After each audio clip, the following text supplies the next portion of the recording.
আলহামদুলিল্লাহি রাব্বিল আলামিন ওয়াসসালাতু ওয়াসসালামু আলা সাইয়্যিদিল মুরসালিন আম্মা বা'দ ফাআউযু বিল্লাহি মিনাশ শাইতানির রাজীম বিসমিল্লাহির রহমানির রহিম আসসালাতু ওয়াসসালামু আলাইকা ইয়া রাসূলুল্লাহ ওয়া আলা আলিকা ওয়া সাহাবিকা ইয়া হাবিবাল্লাহ আসসালাতু ওয়াসসালামু আলাইকা ইয়া নবিয়াল্লাহ ওয়া আলা আলিকা ওয়া সাহাবিকা ইয়া নূর আল্লাহ। প্রিয় ইসলামী ভাইরা আর মদিনী চ্যানেলের ছোট্ট বন্ধুরা, আপনারা সবাই কেমন আছেন? আশা করছি আপনারা সবাই ভালো আছেন। আমাদের সাথেও ছোট্ট ছোট্ট মদিনী মুন্নারা রয়েছেন, প্রিয় বন্ধুরা রয়েছেন। আপনারা সবাই কেমন আছেন? আলহামদুলিল্লাহ, মাশাআল্লাহ মাশাআল্লাহ। হ্যাঁ ছোট্ট বন্ধুরা, যখনই আমাদেরকে কেউ জিজ্ঞেস করবে আপনারা কেমন আছেন, তো আমরা বলবো আলহামদুলিল্লাহ আমরা ভালো আছি। আমরা এই সুন্নতের উপর আমল করার চেষ্টা করব ইনশাআল্লাহ আজ্জা ওয়া জাল। আর হ্যাঁ, আরেকটি কথা, যখন বড় কথা বলবে তো আমরা খেলাধুলা এদিক সেদিক তাকানো থেকে বিরত থেকে আমরা বড় মানুষের মনোযোগ সহকারে কথা শুনব। কেননা বড় মানুষ যখন কথা বলবে বা টিচার, মা বাবা বা ঘরের যারা আত্মীয়র মধ্যে বড় রয়েছে, তারা যখন আমাদেরকে ভ্রক্ষেপ করে ইঙ্গিত করে কোনো কথা বলবে তো আমরা মনোযোগ সহকারে শুনব, বুঝে আসলে জি বলবো, জি ঠিক আছে ইনশাআল্লাহ, এইভাবে করে আমরা কথা শ্রবণ করব আর জি বলে সম্বোধন করব ইনশাআল্লাহ আজ্জা ওয়া জাল। কেননা বড়দের সম্মান করতে হয়, যে বড়দের সম্মান করবে আল্লাহ তাআলা তাকে সম্মানিত করে দিবে।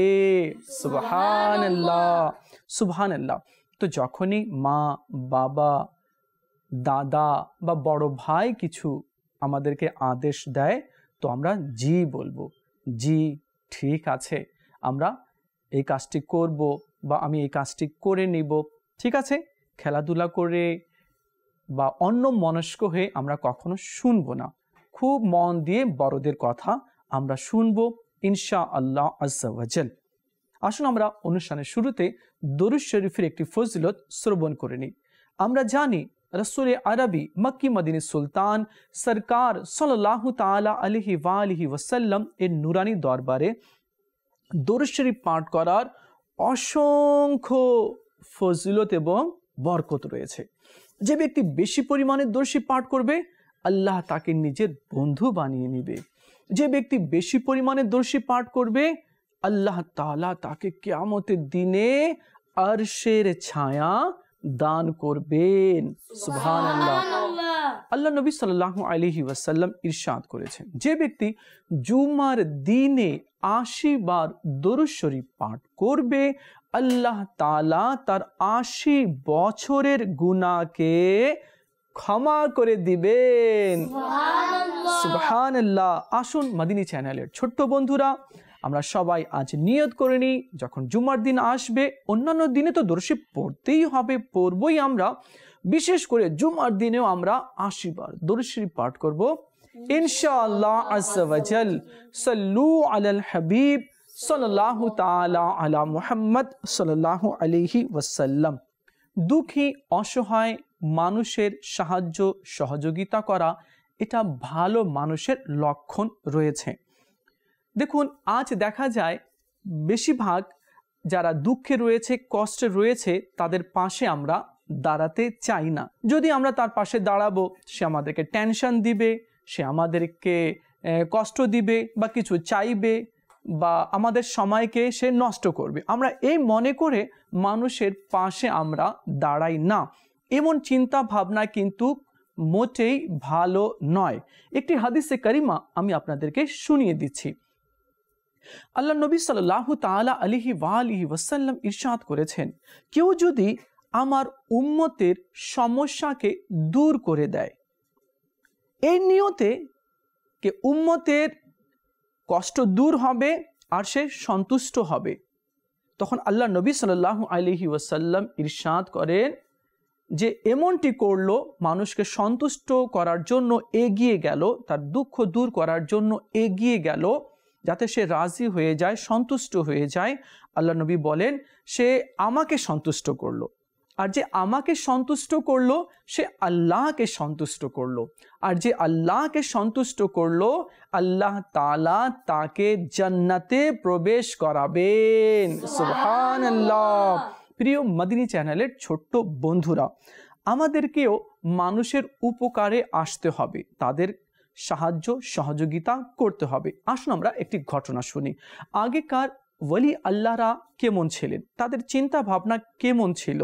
তারা নিজের চেয়ে অন্য মানুষকে বেশি প্রাধান্য দিতেন।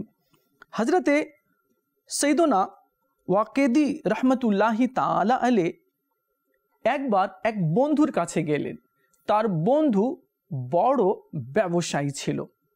হযরতে সৈয়দনা ওয়াকেদি রহমতুল্লাহি তাআলা আলাইহি তার বন্ধুর কাছে গিয়ে বললেন, ভাই আমি খুব সমস্যায় রয়েছি, আমার কাছে কোনো টাকা পয়সা নেই, আমি খুব চিন্তিত রয়েছি, তোমার কাছে কি টাকা হবে?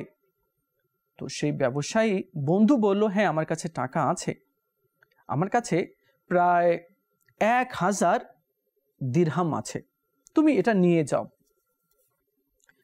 তো হযরতে সৈয়দনা ওয়াকেদি রহমতুল্লাহি তাআলা আলাইহি 1000 দিরহাম বা কম বেশি হবে নিয়ে বাড়িতে চলে আসলেন। তো যখনই বাড়িতে পৌঁছলেন এমন সময় হযরতে সৈয়দনা ওয়াকেদি রহমতুল্লাহি তাআলা আলাইহির বাসায় এক হাশিমি পরিবারের লোকের মধ্যে থেকে এক ব্যক্তি আসলো। হাশিমি বলা হয় রাসূলুল্লাহ সাল্লাল্লাহু আলাইহি ওয়াসাল্লামের চাচার বংশ থেকে যারা হয়েছে তাদেরকে হাশিমি বলা হয় এবং তারা অনেক সম্মানিত হয়ে থাকে। তো হাশিমি পরিবারের মধ্যে থেকে এক ব্যক্তি এসে বলল, হে ওয়াকেদি রহমতুল্লাহি তাআলা আলাইহি, আমি খুব কষ্টে রয়েছি, খুব সমস্যায় রয়েছি, আর্থিক সংকটে রয়েছি, তোমার কাছে কি কোনো টাকা পয়সা আছে? থাকলে আমাকে দাও। তখন তিনি মনে মনে চিন্তা করলেন এবং তার স্ত্রী থেকে পরামর্শ নিলেন, আমার কাছে তো 1000 দিরহাম আছে, তো অর্ধেক হাশমি পরিবার থেকে যে এসেছে তাকে দিয়ে দিই, অর্ধেক আমি রাখি। এই কথা শুনে তার স্ত্রী, সুবহানাল্লাহ, তার স্ত্রী অনেক ভালো ছিল, নেক ছিল, দান সদকা বেশি পরিমাণে করত। তার স্ত্রী বললেন, আরে আপনি একই কথা বলছেন, অর্ধেক দিবেন কেন? অর্ধেক কেন দিবেন? আপনার বন্ধু কি আপনাকে অর্ধেক দিয়েছে? সে তো পুরোটাই আপনাকে দিয়ে দিয়েছে, আর আপনি হাশমি পরিবার থেকে এসেছে তাকে অর্ধেক দিতে চাইছেন? না না, আপনি পুরোটাই দিয়ে দিন। তখন হযরতে সৈয়দনা ওয়াকেদি রহমতুল্লাহি তাআলা আলাইহি স্ত্রীর কথা শুনে অনেক খুশি হলেন। স্ত্রীও আল্লাহ ওয়ালি ছিল, তো তিনি কি করলেন, হাশমি পরিবারের থেকে যে এসেছিল সম্পূর্ণ টাকা পয়সা দিয়ে দিলেন। যখন সে হাশমি পরিবারের থেকে যে লোক এসেছিল সে যখন অর্থ নিয়ে গেল, তো আবার এক ব্যক্তি যে টাকা প্রথমে যে দিয়েছিল ব্যবসায়ী, তার কাছে তো কোনো টাকা ছিল না, সেও কর্জ নেওয়ার জন্য ওই হাশমি পরিবারে গেল। তো উনি বললেন, আচ্ছা মনে হয় আমার চেয়ে বেশি তোমার প্রয়োজন আছে, তুমি এই টাকা নিয়ে নাও। যখন টাকা দিল তো দেখে আশ্চর্য হয়ে গেল, আরে এই টাকা তো আমি দিয়েছিলাম হযরতে সৈয়দনা ওয়াকেদি রহমতুল্লাহি তাআলা আলাইহি, ইনার মাধ্যমে হাশমি পরিবারের কাছে আসলো, তারপরে আমার কাছে চলে আসলো। তো এখানে বোঝানো হয়েছে ওলি আল্লাহরা নিজের চেয়ে বেশি অন্যান্যদেরকে প্রাধান্য দিতেন। তখন হযরতে সৈয়দনা ওয়াকেদি রহমতুল্লাহি তাআলা আলাইহি হযরতে ইয়াহিয়া বারকামি রহমতুল্লাহি তাআলা আলাইহি, ইনি এক বুজুর্গ ছিলেন। সে বুজুর্গের কাছে গিয়ে সব ঘটনা খুলে বললেন, তিনি অনেক খুশি হলেন। এরপর তিনি 10,000 টাকার থলি তিনি দিলেন আর বললেন, হে ওয়াকেদি, 2000 টাকা দিরহাম তুমি নাও, 2000 ওই হাশমি পরিবারের মধ্যে থেকে যে এসেছিল তাকে দিও, আর 2000 দিরহাম তোমার ব্যবসায়ী বন্ধুকে দিও, আর এই 4000 অবশিষ্ট তোমার স্ত্রীকে দিও। সুবহানাল্লাহ। মদিনী চ্যানেলের ছোট্ট বন্ধুরা, আপনারা শুনলেন, যারা নিজের থেকে অন্যকে বেশি প্রাধান্য দেয়, আল্লাহ তাআলা তাকে গায়েব থেকে, অদৃশ্য থেকে সাহায্য দান করে থাকে। তো এই জন্য আমাদের উচিত হবে আমরাও যাতে গরিব, অসহায়, দুঃখী ব্যক্তিদের পাশে দাঁড়াই। আমরা অনেকেই এমনটি করে থাকি, না যাব না, গেলে সময় নষ্ট হবে, হয়তো সে কিছু আমার কাছে দাবি করবে, কিছু চাইবে বা কর্জ নিবে, তো আমরা এই ভেবে মানুষের কাছে এগিয়ে যাই না। এমন করা কিন্তু ঠিক নয়। কেউ যদি দুনিয়াতে কারো বিপদ দূর করে দেবে, আল্লাহ তাআলা কিয়ামতের দিনে তার বড় বড় বিপদ দূর করে দিবে। সুবহানাল্লাহ। মাদিনী চ্যানেলের ছোট্ট বন্ধুরা, আসুন আমরা আর একটি ঘটনা শুনি, আর এই ঘটনা থেকে আমরা শিক্ষা অর্জন করি। আর যা মদিনী ফুল পাবো সেগুলোর মালা বানিয়ে আমরা নিজের গলায় পরে নিব ইনশাআল্লাহ আজ্জা ওয়া জাল। অর্থাৎ এগুলোর উপরে আমল করার আমরা চেষ্টা করব ইনশাআল্লাহ। দেখুন, এই ঘটনাটা হযরতে সাইয়্যিদুনা ঈসা রুহুল্লাহ আলা নবিয়্যিনা ওয়া আলাইহি সালাতু সালামের জামানায় ঘটেছিল। তো কি আমরা শুনবো ইনশাআল্লাহ? ঠিক আছে, তো এই জন্য মনোযোগ সহকারে শুনতে হবে। দেখুন আল্লাহ তাআলা কিভাবে নেক বান্দাদেরকে দয়া করে থাকে, তাদের উপরে কিভাবে রহমতের বৃষ্টি অবতীর্ণ করে থাকে, আল্লাহ তাআলা নেক বান্দাদের কিভাবে বড় বড় বিপদ দূর করে থাকে। তাহলে আসুন আমরা ঘটনা শুনি। হযরতে সাইয়্যিদুনা ঈসা রুহুল্লাহ আলা নবিয়্যিনা ওয়া আলাইহি সালাতু সালামের জামানায় এক নেককার, পরহেজগার, সৎ এক মহিলা ছিল। সে মহিলার অভ্যেস ছিল যখনই নামাজের সময় হতো ওযু করে নামাজে দাঁড়িয়ে যেত আর আল্লাহ তাআলার দরবারে বিনয় সহকারে ইবাদত বندگی করত। একবার সেই মহিলা তন্দুরের মধ্যে রুটি পাক করছিল। এমন সময় নামাজের সময় হয়ে গেল। মহিলাটি তাড়াতাড়ি করে ওযু করলো আর ওযু করে নামাজে দাঁড়িয়ে গেল।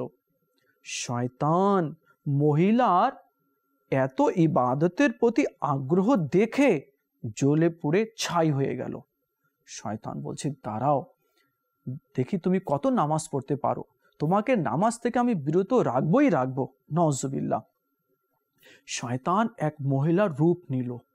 রূপ নিয়ে ওই নেককার মহিলার কাছে দাঁড়িয়ে গেল আর বলল, কি হে, তুমি নামাজে দাঁড়িয়ে গেছো? তুমি যে রুটি তন্দুরের মধ্যে দিয়েছো সেটা তো জ্বলে ছাই হয়ে গেল, আর কত নামাজ পড়বে? উঠো উঠো, তাড়াতাড়ি নামাজ ছেড়ে রুটিগুলো বের করো। কিন্তু সেই মহিলার অন্তরে আল্লাহর প্রেম ছিল, আল্লাহর ভালোবাসা ছিল, খৌফ ছিল, ভয় ছিল। সেই মহিলা তো আল্লাহর দরবারে দাঁড়িয়ে ছিল, সে কিভাবে ওয়াসওয়াসাতে পড়তে পারে? শয়তান দেখলো, আরে আমার জাল তো কোনো কাজেই করলো না, আমি যে চক্রান্ত করলাম, তাকে ওয়াসওয়াসা দিলাম, নামাজ থেকে সরাতে চাইলাম, কিন্তু কই, এই মহিলা তো নামাজেই রয়েছে। যাই হোক, এবার আমি মহিলাকে মজা দেখাচ্ছি। ওই মহিলার ফুটফুটে চাঁদের মতো সুন্দর একটি বাচ্চা ছিল। শয়তান ওই মহিলার বাচ্চাকে তুলে নিয়ে তন্দুরের আগুনের মধ্যে ফেলে দিল। ফেলে দেওয়ার পরে শয়তান ভাবলো এবার তো তার বাচ্চার মায়ায় নামাজ ছেড়ে দিবে। শয়তান মহিলাকে আবার যে বলল, এখন নামাজ পড়ছো? তোমার ছেলে তো তন্দুরের আগুনের মধ্যে পড়ে গেছে, এতক্ষণ তো মনে হয় জ্বলে ছাইও হয়ে গেছে। যাও যাও, নিজের ছেলেকে রক্ষা করো, তাড়াতাড়ি আগুন থেকে বের করো। মহিলা নামাজেই ছিল, শয়তানের কথায় কান দিল না। এমন সময় ওই মহিলার স্বামী চলে আসলো। দেখলো স্ত্রী নামাজ পড়ছে, ভালো কথা, বাচ্চা কই? তো দেখলো বাচ্চা তন্দুরের জ্বলন্ত আগুনের কয়লার মধ্যে খেলা করছে। আগুনের কাজ হচ্ছে জ্বালিয়ে ফেলা, কিন্তু আগুন বাচ্চাকে জ্বালালো না। আল্লাহ তাআলা ওই তন্দুরের আগুন যে জ্বলছিল কয়লা, সেই কয়লাকে আল্লাহ তাআলা লাল ইয়াকুত পাথরে পরিবর্তন করে দিল। আর সে বাচ্চা সেই আগুনে লাল পাথর, যেটা আল্লাহ তাআলা ইয়াকুত পাথর বানিয়ে দিয়েছিল, তা নিয়ে খেলা করছে। সেই ব্যক্তি দেখে আশ্চর্য হয়ে গেল, ও মা, এ কি ঘটনা? নিশ্চয়ের মধ্যে কোনো রহস্য আছে। বাচ্চাকে তুলে নিয়ে ঈসা আলা নবিয়ানা ওয়া আলাইহি সালাতু সালামের নুরানি দরবারে সেই ব্যক্তি উপস্থিত হলো আর বলল, হুজুর, এই ঘটনা ঘটেছে, আমি নিজের স্বচক্ষে দেখেছি, হুজুর এর রহস্য কি? তখন ঈসা আলাইহিস সালাম বললেন, যাও তোমার স্ত্রীকে ডেকে নিয়ে আসো। সে ব্যক্তি তার স্ত্রীকে ডেকে নিয়ে আসলো। ঈসা আলাইহিস সালাম বললেন, বলো তো তুমি কি এমন আমল করো? তখন তার স্ত্রী বলল, হুজুর, যখনই নামাজের সময় হয় আমি নামাজে দাঁড়িয়ে যাই, আর প্রতিবেশীর মধ্যে থেকে কেউ যদি আমার কাছে কোনো কিছু চাইতে আসে তো আমি থাকলে সঙ্গে সঙ্গে বের করে দিয়ে দিই, আর আমি আমার মুখ দিয়ে কখনো কোনো প্রতিবেশীকে কষ্ট দিই না। ঈসা আলাইহিস সালাম বললেন, তোমার এই আমলের কারণে আল্লাহ তাআলা খুশি হয়ে তোমার ছেলেকে আগুন থেকে আল্লাহ বাঁচিয়ে নিয়ে আল্লাহ তাআলা সহি সালামতে তোমার কোলে ফিরিয়ে দিয়েছে। সুবহানাল্লাহ। প্রিয় মাদিনী চ্যানেলের ছোট্ট বন্ধুরা, আলহামদুলিল্লাহ সুম্মা আলহামদুলিল্লাহ, আমরা জানতে পারলাম যারা মানুষের উপকার করবে, আল্লাহ তাআলার ইবাদত করবে, তো আল্লাহ তাআলা অদৃশ্য থেকে তাকে সাহায্য সহযোগিতা করবে। বড় বড় বিপদ আল্লাহ তাআলা তার দূর করে দেবে। আমরাও যদি আল্লাহর বন্ধু হতে চাই, আমরাও যদি আল্লাহর নৈকট্য লাভ করতে চাই, তাহলে আমাদেরকেও নামাজ পড়তে হবে, সব সময় ওযু অবস্থায় থাকতে হবে, আর মানুষের সেবা যত্ন খিদমত করতে হবে।